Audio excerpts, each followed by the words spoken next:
Welcome all dear student. I Narendra Maurya. आज हम metrology and measuring instrument में जो हमारा चैप्टर चल रहा था measurement of screw thread and gauges, इस चैप्टर का आज ये सेकंड लेक्चर है। इससे प्रीवियस लेक्चर में हमने स्क्रू थ्रेड के बारे में पढ़ा था, थ्रेड की टर्मिनोलॉजी के बारे में पढ़ा था और ऑर्डिनरी माइक्रोमीटर का यूज़ करके कैसे हम मेजर डायमीटर को मेज़र करते हैं इसके बारे में पढ़ा था। आज हम इससे आगे देखेंगे, ठीक है। आज अगर हम बात करें major diameter, minor diameter, effective pitch diameter, pitch और थ्रेड एंगल के बारे में भी देखेंगे। हम इस लेक्चर में मेजर डायमीटर को बेंच माइक्रोमीटर से कैसे मेज़र करते हैं ये देखते हैं, ठीक है। सबसे पहले हम ये देख लेते हैं ऑर्डिनरी माइक्रोमीटर का यूज़ करके हमने कैसे मेज़रमेंट करा था। ऑर्डिनरी माइक्रोमीटर क्या होता है? एक ऐसा डिवाइस होता है जिसकी सहायता से आप क्या करते हैं, एक्सटर्नल डायमीटर को मेज़र करते हैं किसी भी थ्रेड का। तो मेजर डायमीटर को मेज़र करने के लिए आपको ऑर्डिनरी माइक्रोमीटर का यूज़ करते हैं हम। तो जब आप ऑर्डिनरी माइक्रोमीटर का यूज़ करते हैं तो आपसे उससे जो वैल्यू आती है आपकी वो अप्रॉक्सीमेट आंसर आता है, बहुत एक्यूरेट नहीं होता है। अगर बहुत एक्यूरेट रीडिंग आपको नोट करनी है या बहुत एक्यूरेसी के साथ आपको मेज़रमेंट करना है एक्सटर्नल थ्रेड का, तो हम वहाँ पर यूज़ करते हैं बेंच माइक्रोमीटर। तो बेंच माइक्रोमीटर जो डिवाइस होता है वो ज़्यादा अच्छे से एक्यूरेटली मेजर करता है, लेकिन ऑर्डिनरी माइक्रोमीटर का भी हम यूज़ करते हैं जहाँ पे बहुत अच्छी एक्यूरेसी की ज़रूरत नहीं होती है, क्योंकि इसका यूज़ करके आसानी से मेजरमेंट कर लेते हैं और वो भी कम कॉस्ट खर्च होती है, ठीक है। ऑर्डिनरी माइक्रोमीटर की अगर हम बात करें यहाँ पे, जैसे आप सिंपल जो माइक्रोमीटर देखते हैं, सिंपल जो माइक्रोमीटर आते हैं उस हमने माइक्रोमीटर बारे में पढ़ चुके हैं। माइक्रोमीटर जो सिंपल माइक्रोमीटर था उसी को हम क्या कहते हैं, ऑर्डिनरी माइक्रोमीटर कहते हैं। उससे अगर आपको चेक करना है तो चेक करने का तरीका होता है, अगर आपको 20 mm की एक्सटर्नल थ्रेड बनानी है तो आप क्या करते हैं, सबसे पहले एक स्टैंडर्ड ले लेते हैं जिसका डायमीटर कितना हो, 20 mm हो, ठीक। और आप इसके बाद एक वर्कपीस बना लेते हैं। वर्कपीस बनाने के बाद आप चेक करते हैं आप जो 20 mm का बना है या नहीं बना है, बनाए तो कितना बना है, या फिर इसका एक्सटर्नल थ्रेड कितना है। तो इसे मेज़रमेंट कैसे करेंगे हम, तो इसका एक्सटर्नल थ्रेड कितना है ये मेज़रमेंट कैसे करने के हैं, इसके लिए एक फार्मूला दिया है। यहाँ पर फार्मूला दिया है हमारा, क्या दिया है फार्मूला यहाँ पे, D=S प्लस माइनस नहीं प्लस ही होगा यहाँ पर, ठीक है, प्लस ही होगा। D=S प्लस R1 - R2 दिया है। यहाँ पे S क्या होगा, S वो मान होगा जो आपको चाहिए होता है, जो आपको बनाना होता है, जितना स्टैंडर्ड सेटिंग आपको रखनी होती है, ठीक है।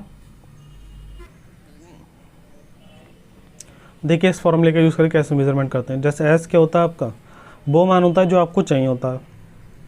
तो साइज ऑफ सेटिंग गेज, जिस डायमीटर का, जिस एक्सटर्नल डायमीटर को आपको बनाना है थ्रेड, वो आपको हो जाएगा S, ठीक है। S हो गया 20 mm। आगे देखते हैं यहाँ पर, जब क्या करेंगे आप मान लो आपने एक स्टैंडर्ड वर्कपीस ले लिया। स्टैंडर्ड वर्कपीस क्या होगा आपका, वो डायमेंशन होगी जो आपको बनानी है, ठीक है, वो स्टैंडर्ड वर्कपीस हो गया। अब आपने ले लिए जो आपने ऑब्जेक्ट बना लिया है, आपने जो बनाया था इससे लेके डायमेंशन को लेके आपने जो बनाया था वो आपका ये हो गया वर्कपीस, ये आपका हो गया स्टैंडर्ड, और ये आपका वर्कपीस हो गया जो आपको बनाया था, जो आपने बनाया है। इसका आपको चेक करना है, थ्रेड मेज़र करना है, ठीक है, कितना है इसका मेरा डायमीटर। तो इसका मेज़र करने का प्रोसेस क्या होता है, फॉर्मूले में मान रखते हैं। तो एस क्या होगा, एस वो मान होगा जो आपको चाहिए, 20 mm चाहिए था, और जो हमारा एस है, एस क्या है, वो स्टैंडर्ड मान है, स्टैंडर्ड वर्कपीस है हमारा, जिस डायमेंशन में बनाना था। तो इससे हम जब माइक्रोमीटर में रखेंगे तो जो रीडिंग आएगी, जो स्टैंडर्ड हमारा वर्कपीस है इसे माइक्रोमीटर में लगाएंगे तो जो रीडिंग आएगी वो हमारी होगी R1, और जो हमारा वर्कपीस है जो हमें बनाना था, वर्कपीस हमने जो बनाया है वो हमारा R2 हो जाएगा। उससे रीडिंग नोट कर लेंगे माइक्रोमीटर में लगा के, तो वो R2 हो जाएगी। और सबको जब पुट करेंगे यहाँ पे तो हमारा क्या आ जाएगा, S का मान पुट कर देंगे। S क्या होगा, स्टैंडर्ड मान जो आपको बनाना था। R1 क्या होगा, वो रीडिंग होगी माइक्रोमीटर की जो आपने स्टैंडर्ड वर्कपीस को लगाकर नोट करी है। R2 क्या होगी, वो रीडिंग होगी जो आपने बनाया है वर्कपीस, उसको लगाने पर जो रीडिंग नोट करी है वो R2 होगी। इन सबको जब पुट करेंगे तो हमारा क्या आ जाएगा, मेरा डायमीटर आ जाएगा। तो फॉर्मूला आपका क्या होता है, D=S प्लस होता है यहाँ पर प्लस, ठीक है, प्लस R1 - R2 होता है। इसमें पुट करेंगे और आप क्या कर लेंगे, द मेजर डायमीटर, मतलब मेरा डायमीटर ज्ञात कर लेंगे। आगे देखते हैं हम इसमें बेंच माइक्रोमीटर। बेंच माइक्रोमीटर का यूज़ करके हम एक्यूरेसी के साथ क्या करते हैं, मेजरमेंट करते हैं। एक्यूरेसी के साथ अगर आपको मेजरमेंट करना है मेजर डायमीटर का तो हम यूज़ करते हैं बेंच माइक्रोमीटर। इससे अगर टॉप से देखें तो टॉप से देखने पर इसका व्यू देखते हैं हम कैसे बनता है। ये डायग्राम दिया है यहाँ पर। बेंच माइक्रोमीटर का। तो बेंच माइक्रोमीटर को जब हम ऊपर से देखेंगे टॉप से, तो इसका व्यू कुछ इस तरह से बनेगा।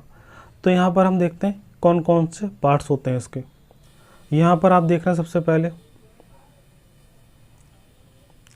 ये क्या है, फिडुशियल इंडिकेटर है। फिडुशियल इंडिकेटर क्या दिखाता है, जो भी प्रेशर में वेरिएशन होता है, मतलब कोई भी आप वैल्यू जब मेजर कर रहे हैं, रीडिंग नोट कर रहे हैं, तो एक निश्चित प्रेशर पे मान निकालते हैं कोई भी।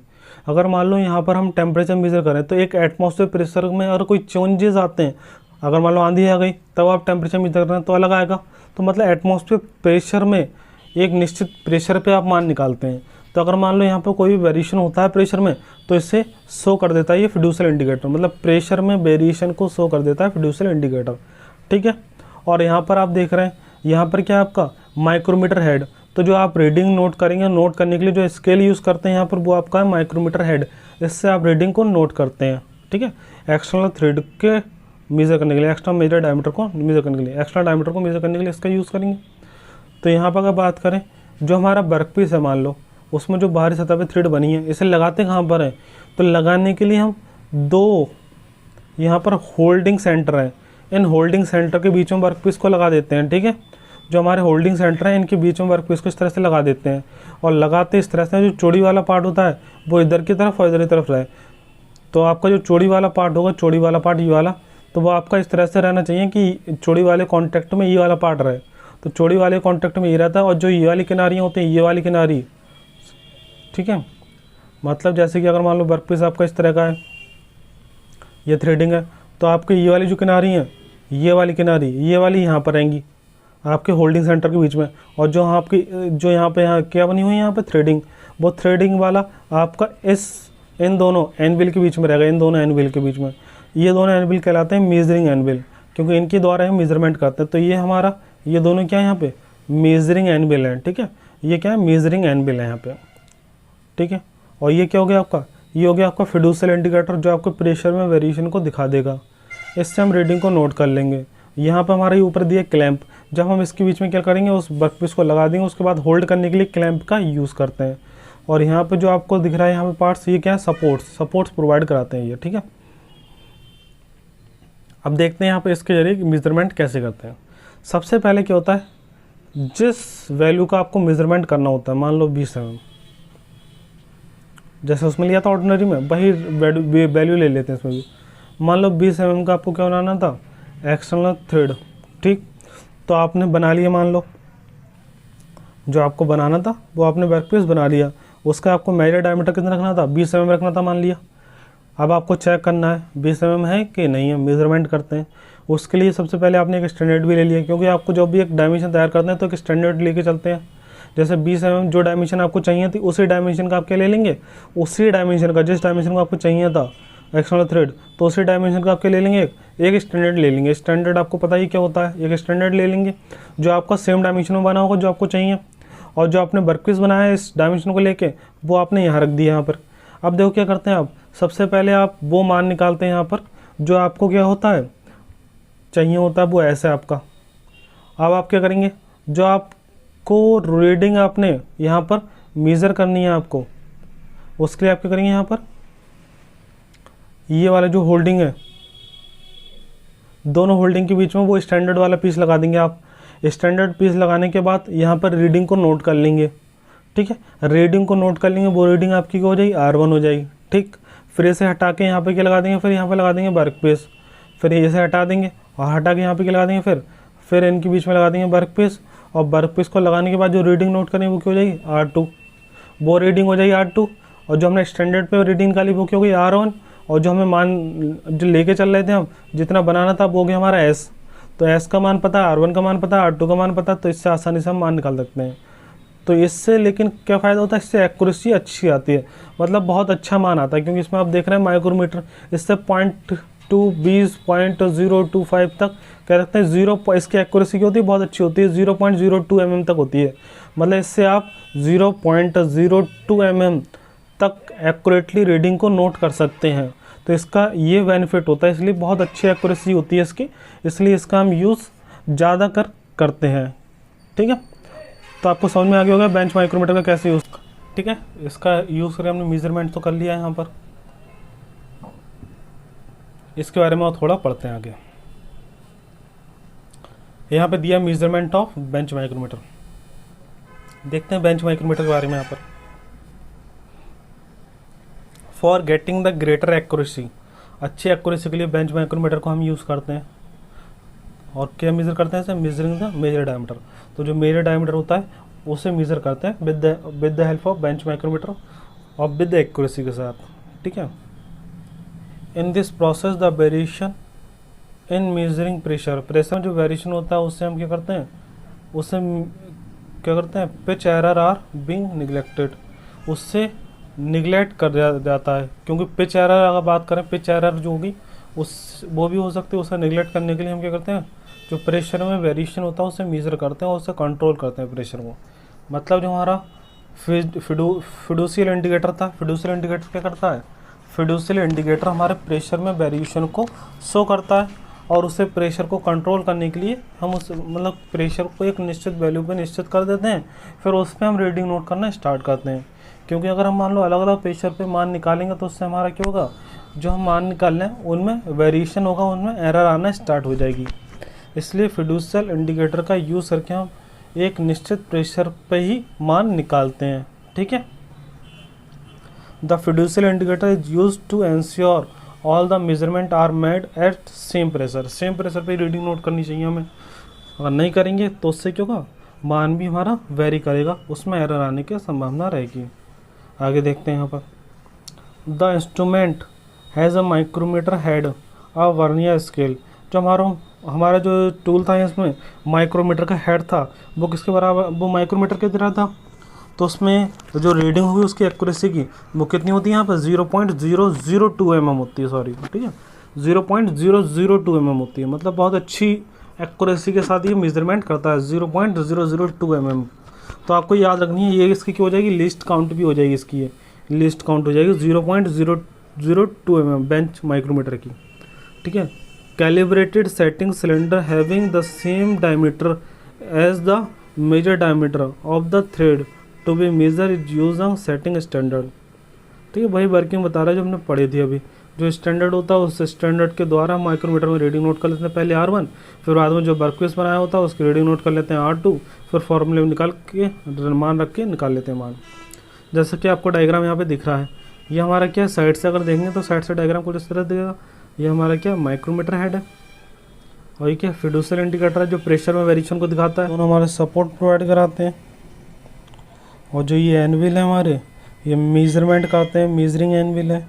जो भी हमारा ऑब्जेक्ट होता है जिसका हमें थ्रेड मेजर करना होता है वो ऑब्जेक्ट यहाँ पे लगाते हैं बीच में। और उसका थ्रेडिंग वाला पार्ट है, थ्रेडिंग वाला पार्ट इनका कॉन्टैक्ट में होता है और ये थ्रेडिंग वाले पार्ट के रीडिंग को नोट करके फिडुशियल इंडिकेटर से रीडिंग को शो कर देता है। और ये हमारा माइक्रोमीटर जो हेड है उसके पॉइंट टू पॉइंट वैल्यू को मेजरमेंट करता है, ठीक है, और उससे मान आसानी से निकालता है। तो जो हमारा फिडुशियल इंडिकेटर है, यहाँ पर फिडुशियल इंडिकेटर का यूज़ करके हम आसानी से प्रेशर कंट्रोल करते हैं और यहाँ पर माइक्रोमीटर हेड द्वारा रीडिंग नोट करते हैं, ठीक है। आगे देखते हैं, ये measurement of bench micrometer. Measurement of bench micrometer की अगर बात करें, यहाँ पर जो हमारा फॉर्मूला है ये सेम है ऑर्डिनरी माइक्रोमीटर के तरह, जिसमें जो हमें मेजर डायमीटर निकालना होता है वो हमारा कैपिटल डी है। तो कैपिटल डी मेजर डायमीटर को निकालने के लिए एस क्या होगा, हमारा स्टैंडर्ड मान होगा जो हमें चाहिए होता है, ठीक है। जो हमें बनाना है मेजर डायमीटर कितना रखना है उसका, वो हमारा एस होगा। और R1 क्या होगा, एक स्टैंडर्ड रखेंगे हम, उस स्टैंडर्ड्स की रीडिंग को नोट करेंगे with the help of bench micrometer और जो रीडिंग आएगी वो हमारी R1 होगी। फिर उसे हटा के हमारा स्टैंडर्ड को हटा के वहाँ पर क्या लगा देंगे, जो वर्कपीस हमें बनाना है उस वर्कपीस को इसके बीच में लगा देंगे। बेंच माइक्रोमीटर में हम वर्कपीस को लगाने के बाद जो रीडिंग नोट करेंगे वो आ जाएगी R2 और उससे हम यहाँ पुट कर देंगे फॉर्मूले में D=S प्लस होता है यहाँ पर R1 माइनस R2। तो यहाँ पर मान रखने पर हमें क्या आ जाएगा, हमें वो मान आ जाएगा जो हमें चाहिए होता है, ठीक है। तो ये फॉर्मूला होता है हमारा, जहाँ पर R1 क्या होता है, हमारा माइक्रोमीटर रीडिंग होती है ओवर द सेटिंग गेज। जो हमने स्टैंडर्ड मान होता है उस पर जो हमने रीडिंग नोट करी है वो R1 होता है और जो ओवर हमने थ्रेड हमने बनाई है उसके ऊपर हमने जो रीडिंग नोट करी है वो R2 होता है। एस क्या होता है जो हमें चाहिए होता है, तो हम यहाँ से क्या निकाल लेते हैं, मेजर डायमीटर निकाल लेते हैं इस फॉर्मूले से, ठीक है। तो आप बेंच माइक्रोमीटर का यूज़ होकर इस तरह से मेजर डायमीटर का मान निकालते हैं। आगे देखते हैं इसे। ये आपको यहाँ पे जो डायग्राम दिख रहा है मेजरमेंट ऑफ बेंच माइक्रोमीटर, इसमें हमें दिखाया गया है किस तरह से हम मेजरमेंट करते हैं। आपको यहाँ पे दिख रहा है होल्डिंग सेंटर दिख रहे हैं, होल्डिंग सेंटर दिख रहे हैं जो क्या करता है आपका, यहाँ पर सबसे पहले हमने क्या रखा है यहाँ पर, जैसे अगर मान लो 20 mm का आपको बनाना था, 20 mm को बनाना था, मेजर डायमीटर आपको रखना था 20 mm का, तो आपका 20 mm की हो गई, एक तरह से एस हो गया। एस के बाद आप R1 कैसे निकालेंगे, आप उसी डायमेंशन में जो आपको बनाना है उसका एक शाफ्ट ले लेंगे, स्टैंडर्ड मान ले लेंगे, स्टैंडर्ड एक स्टैंडर्ड वर्क पीस लेने के बाद यहाँ पर हमने बीच में लगा दिया है, ठीक है। स्टैंडर्ड वर्क पीस को हमने यहाँ पे क्या करा है, लगा दिया यहाँ पर, ठीक है। स्टैंडर्ड वर्क पीस को यहाँ पे लगा दिया, किसके बीच में, होल्डिंग सेंटर के बीच में हमने लगा दिया है। और यहाँ से क्या जो हमारा मेजरिंग एनविल है, मेजरिंग एनविल क्या करेंगे, इसकी डायमेंशन को मेज़र कर लेंगे, वो डायमेंशन जो होगी वो आएगी, वो R1 कहलाएगी। इसके बाद स्टैंडर्ड को हटा देंगे और इसके बीच में क्या लगा देंगे, मेजरिंग एनविल के बीच में अब लगा देंगे हम जो हमने बनाया है स्क्रू थ्रेड, उस स्क्रू थ्रेड को लगाकर उसकी चूड़ियाँ जो होगी उसके एक्सटर्नल बाहरी चूड़ियों के साथ कांटेक्ट में रखेंगे इस एनविल को, और एनविल को जब बाहरी चूड़ियों के साथ कांटेक्ट में रखेंगे तो उस समय जो रीडिंग आएगी वो हमारी R2 होगी। और उससे फॉर्मूला जो हमारा D = S + R1 - R2 में मान रखकर हम D का मान ज्ञात कर लेंगे, ठीक है। मेजर डायमीटर आ जाएगा हमारा। हमने मेजर डायमीटर तो ज्ञात कर लिया, अब हम मेजरमेंट करेंगे ऑफ माइनर डायमीटर। तो मेजरमेंट ऑफ माइनर डायमीटर कैसे होता है ये देख लेते हैं, इसका प्रोसेस देख लेते हैं, ठीक है। फिर हम देखेंगे किस तरह से मेजर कराता है। The minor diameter is measure by A comparative method by using floating carriage diameter measuring machine, ठीक है, and a small B piece which make a contact with the root of the thread. These B pieces are made in several sizes having suitable radii at the edge. B pieces are made of hardened steel. The floating carriage diameter measuring machine is a bench micrometer mounted on a carriage. अगर हम बात करें जो हमारा measurement of minor diameter है, इसकी अगर हम बात करें, इसमें हम मेजरमेंट करने के लिए हम क्या करते हैं, सबसे पहले तो हम बात करें इसमें जो हमारे बी शेप बने हुए हैं, यहाँ पर आगे देखते हैं इसमें डायग्राम दिया है, ठीक है। यहाँ पर हम मेजरमेंट कर रहे हैं। अब जो हमने थ्योरी लिखी हुई थी इसमें, उससे आप समझ सकते हैं, यहाँ पर आप समझाएंगे ऐसे, ठीक है। मेजरमेंट करना है आपको माइनर डायमीटर को, तो माइनर डायमीटर को कैसे मेज़र करेंगे, जैसे आपको मान लो यहाँ पर चूड़ी बनी हुई है, ठीक है, थ्रेडिंग बनी हुई है, तो थ्रेडिंग यहाँ पर ही बनी हुई है, ऊपर ही बनी हुई, नीचे बनी हुई है। अब इसका आपको पता है माइनर डायमीटर क्या होता है, अंदर वाला होता है जो रूट वाला है, तो माइनर डायमीटर इसके साथ बनता है। तो माइनर डायमीटर को आपको मेजर करना है। मेजरमेंट करने के लिए हम क्या करते हैं, सबसे पहले हमारा यहाँ पर आप देख रहे हैं, आप बी पीस लेते हैं। यहाँ पर बी पीस जो जुड़े होते हैं माइक्रोमीटर के एनविल से। अभी तक हम क्या करते थे, सिंपल एनविल लेते थे, बिल्कुल सिंपल होते थे एनविल, इस तरह से एनविल होते थे, बिल्कुल यहाँ पे कांटेक्ट में थ्रेडिंग रख देते थे। लेकिन आप इंटरनल जब मेज़र करना है तो आपको जो यहाँ पे पीस बी पीस ऐड कर देते हैं, मतलब जो हमारा माइक्रोमीटर एनविल था तो एनविल में क्या लगा देते हैं, बी पीस लगा देते हैं, क्योंकि वो अंदर की सतह की चूड़ियों को नाप ले। तो यहाँ पे देख रहे हैं बी पीस लगे हुए हैं यहाँ पे, तो बी पीस को लगा देते हैं दोनों एनविल में। और सबसे पहले क्या रखते हैं, इससे हम जो एनविल होते हैं उसके बीच में हम किससे रखते हैं, सबसे पहले हम रखते हैं इसकी जब थ्रेडिंग मेजर करनी है तो आप क्या करते हैं, एक स्टैंडर्ड डायमेंशन लेके चलते हैं। स्टैंडर्ड डायमेंशन लेके चलते हैं, मान लो आपको 20 mm की इंटरनल थ्रेडिंग रखनी है, यहाँ पे कर दो 18 कर देते हैं, ठीक है। 20 mm की मान लो वहाँ एक्सटर्नल करी थी, तो इंटरनल थ्रेडिंग मान लो रखनी है हमें 18 mm की। इंटरनल डायमीटर जो रखना है आपको थ्रेडिंग का, वो मान लो 18 mm रखना है। तो आपने क्या करा, 18 mm का स्टैंडर्ड आप पीस ले लिया आपने, उस पीस को आपको क्या करा, उस पीस को आपने एनविल के बीच में रख दिया। जैसे आपका जो एनविल है, एनविल के बीच में आपने उस पीस को रख दिया और इसकी इंटरनल थ्रेडिंग को नोट कर ली रीडिंग, वो आपकी R1 हो जाती है। अब आप इसको हटा के क्या लगा देते हैं, वहाँ पर वर्क पीस लगा देते हैं जिसकी आपको थ्रेडिंग मेजर करनी है, इंटरनल थ्रेडिंग। उसे लगाने के बाद जो आपके बी पीस होते हैं वो अंदर वाली सतह पे कांटेक्ट में होते हैं। क्यों, क्योंकि आपको इंटरनल वाला जो आपका डायमीटर है वो निकालना है, इनर डायमीटर निकालना है, तो इंटरनल वाले थ्रेडिंग के कांटेक्ट में जो आपके बी पीस हैं वो लगे हुए हैं, जिससे हम क्या करते हैं, उसका मेजरमेंट कर लेते हैं एनविल द्वारा, ठीक है। जो मेजरिंग द्वारा जो रीडिंग आती है वो हमारी क्या होती है, R2 हो जाती है। R2 किसकी आ गई, वर्क पीस की, और जो स्टैंडर्ड की आई थी वो R1 हो गई, और जो चाहिए था हमें इंटरनल थ्रेडिंग वो हमारा S हो जाएगा। ठीक है, इसी तरह से इसका भी मान फॉर्मूले में रखेंगे और मान निकाल लेंगे। तो आपको समझ में आ गया। बस इसमें डिफरेंस क्या है, जो एनविल होंगे उसमें क्या होता है, बी पीस लगे होते हैं, बी आकार के पीस लगे होते हैं जो आपके उसी बेंच माइक्रोमीटर में काम करते हैं। ठीक है, बेंच माइक्रोमीटर में जो एनविल था उसी में बी पीस लगा देते हैं हम। ठीक है, और फार्मूला आपको देखो इसमें सेम ही है, D plus minus R2 minus R1। D क्या होगा, वो स्टैंडर्ड मान जो आपको क्या है इंटरनल थ्रेडिंग का चाहिए था, और R1 क्या होगा, R1 होगा किसी भी स्टैंडर्ड का मान जो आपको स्टैंडर्ड आपने लगाया, और उसके बाद जो रीडिंग नोट करी आपने वो R1 होगी। R2 क्या होगा, जो आपने स्क्रू थ्रेड बनाया था वर्क पीस, उस वर्क पीस की जो इंटरनल थ्रेडिंग नापी वो आपकी R2 होगा, और सबका मान पुट करोगे और यहाँ पर माइनर डायमीटर निकाल लोगे। ठीक है, तो आपको ये भी समझ में आ गया होगा। देख लेते हैं यहाँ पे लिखा क्या है, the threaded work piece is mounted between the, जो थ्रेडेड वर्क पीस था वो किसके बीच में था, mounted between the centre of the instrument and the b piece, instrument के बीच में था और बी पीस के बीच में प्लेस था of the work piece, and then the reading is noted. उसके बाद हम क्या करते हैं, उसकी रीडिंग नोट कर लेते हैं। After taking this reading and the work piece is the replace by a standard reference cylinder setting gauge, और जो सेटिंग गेज द्वारा रिप्लेस करके उस वर्क पीस को हमने लगाया था। ठीक है, वहाँ पर तो आप समझ होंगे वर्किंग। सबसे पहले क्या करते हैं, जो डायमीटर आपको चाहिए था इंटरनल वाला डायमीटर वो आपका हो गया यहाँ पर हमारे डी दिया तो डी हो जाएगा वो। ठीक, उसके बाद आपने क्या करा, स्टैंडर्ड वाला लगाया मान, स्टैंडर्ड वर्क पीस लगाया, उसमें स्टैंडर्ड वाली क्या रीडिंग नोट करी वो आपकी R1 हो गई, और जो वर्क पीस की आपने इंटरनल डायमीटर नोट करा वो आपका R2 हो गया, और यह फार्मूले में पुट करेंगे, फार्मूले के पुट करने के बाद minor diameter of the thread ज्ञात कर लेंगे। ठीक है, आगे देखते हैं। अभी तक हमने क्या मेजर करा था, एक्सटर्नल थ्रेडिंग का, अभी तक हमने एक्सटर्नल थ्रेडिंग का क्या निकाला था, एक्सटर्नल थ्रेडिंग का हमने मेजर और माइनर डायमीटर निकाल लिया। ठीक है, एक्सटर्नल थ्रेडिंग का। लेकिन अब हम बात करते हैं यहाँ पे इंटरनल थ्रेडिंग की, क्योंकि एक्सटर्नल थ्रेडिंग का तो हमने निकाल लिया मेजर और माइनर डायमीटर, उसके लिए हम दोनों के लिए हम बेंच माइक्रोमीटर का यूज़ करके निकाल सकते हैं। फार्मूला आपका सेम ही होगा। ठीक है, बस उसमें डिफरेंस किसमें है, बी पीस आ जाते हैं, इंटरनल डायमीटर जो आपको मेज़र करना पड़ता है। अब हम बात करते हैं measurement of minor diameter of internal thread.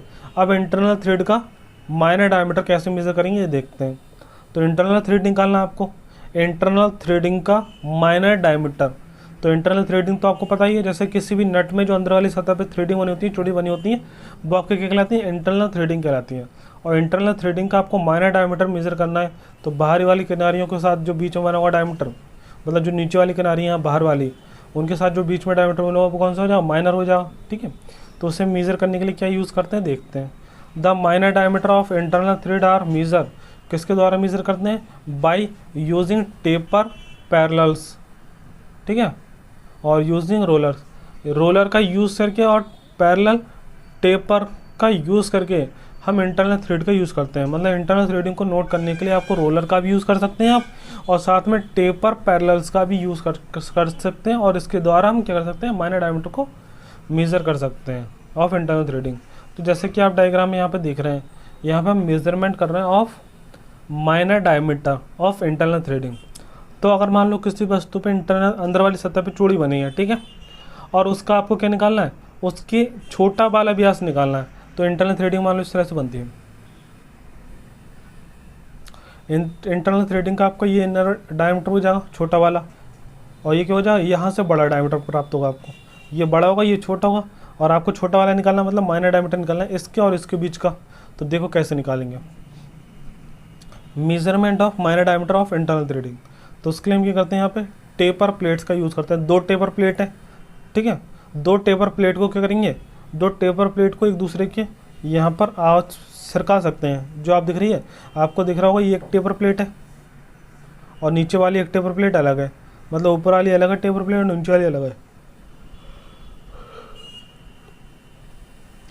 In taper plate को आगे पीछे कर सकते हैं और अपनी सुविधा अनुसार जहाँ पर इसे फिक्स करना हो वहाँ पे टेपर पिंस होती हैं कुछ, जैसे यहाँ पर पिंस वगैरह, यहाँ पर देखो एनविल द्वारा ऊपर से एनविल लगा के हम मेज़र करते हैं। मेनली अगर इसे फिक्स कर देते हैं एक जगह फिक्स करने के बाद ही हम रीडिंग को नोट करते हैं। तो जो टेपर प्लेट होती है हमारी दोनों अलग अलग होती हैं टेपर प्लेट, ठीक है।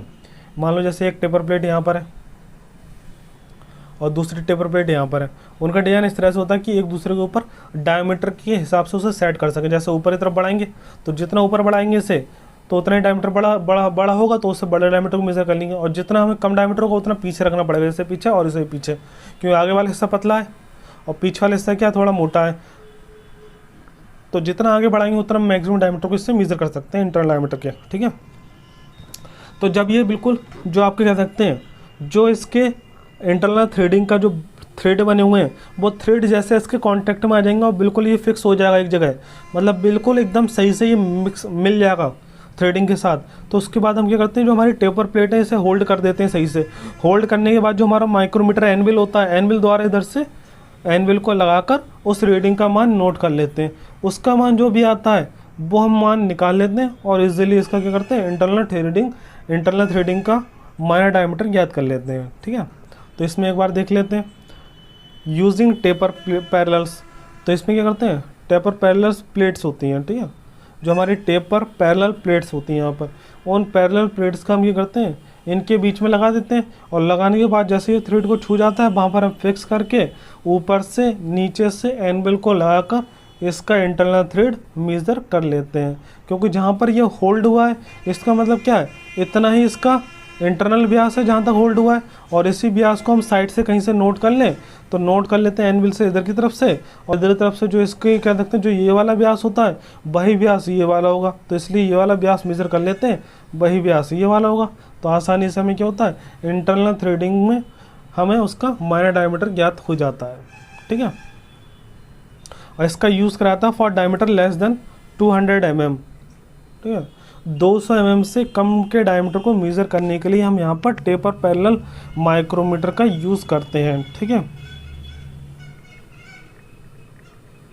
आगे देखते हैं, समझ में आगे होगा आपको। अगर मान लो आपको माइनर डायमीटर निकालना है इंटरनल थ्रेडिंग को, तो आप वहाँ पे टेपर प्लेट्स लगाएंगे और टेपर प्लेट्स ये टेपर पैरेलल प्लेट्स लगाएंगे, और लगाने के बाद उससे थ्रेडिंग के कांटेक्ट में आ जाएगी। उसके बाद एक जगह फिक्स करने के बाद उसकी रीडिंग को माइक्रोमीटर एनविल द्वारा नोट कर लेते हैं।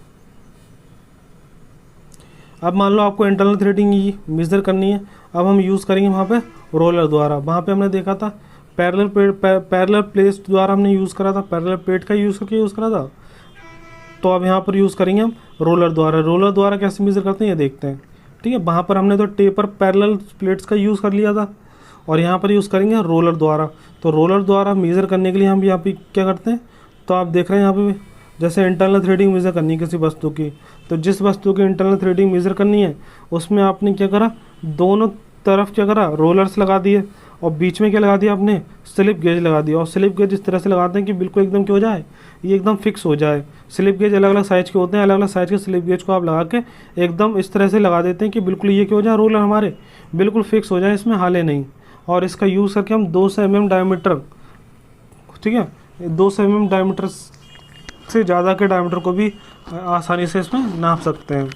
For more than 200 mm diameter this method is use precise rollers are interested inside the thread and the trough, ठीक है, and the proper slip gauge is inserted between the rollers.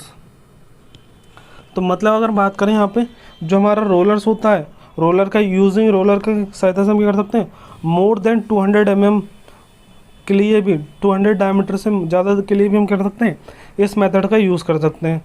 और इस method का use करके हम बहुत precise roller are inserted, जो बहुत अच्छे रोलर होते हैं, बहुत एक्यूरेट रोलर्स होते हैं, एक मतलब क्या लगते हैं एक्यूरेट रीडिंग के रोलर्स होते हैं, उन्हें हम क्या करते हैं इसके बीच में लगाते हैं इनसाइड द थ्रेड।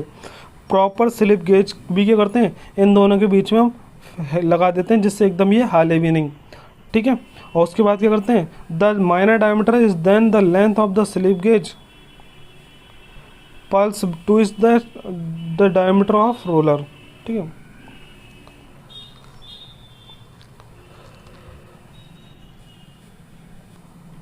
यहाँ पर हम क्या करेंगे, यहाँ पर हम सबसे पहले वो थ्रेडिंग है, थ्रेडिंग के अंदर दो एक स्टैंडर्ड साइज के दो रोलर लगा देंगे, यहाँ पे दो स्टैंडर्ड साइज के रोलर लगा देंगे और रोलर के बीच में स्लिप गेज को लगा देंगे। जब वो स्लिप गेज की हो जाएगा पूर्णतः इसके बीच में फिक्स हो जाएगा, तो एकदम फिक्स होने के बाद इसकी रीडिंग को हम आसानी से, क्योंकि स्लिप गेज सब मान नोट आपको पता है स्लिप गेज अलग अलग साइज के होते हैं, तो जो स्लिप गेज पे जिस पर एकदम क्यों गया ये एकदम एक जगह होल्ड हो गया है, समझ रहे हैं आप।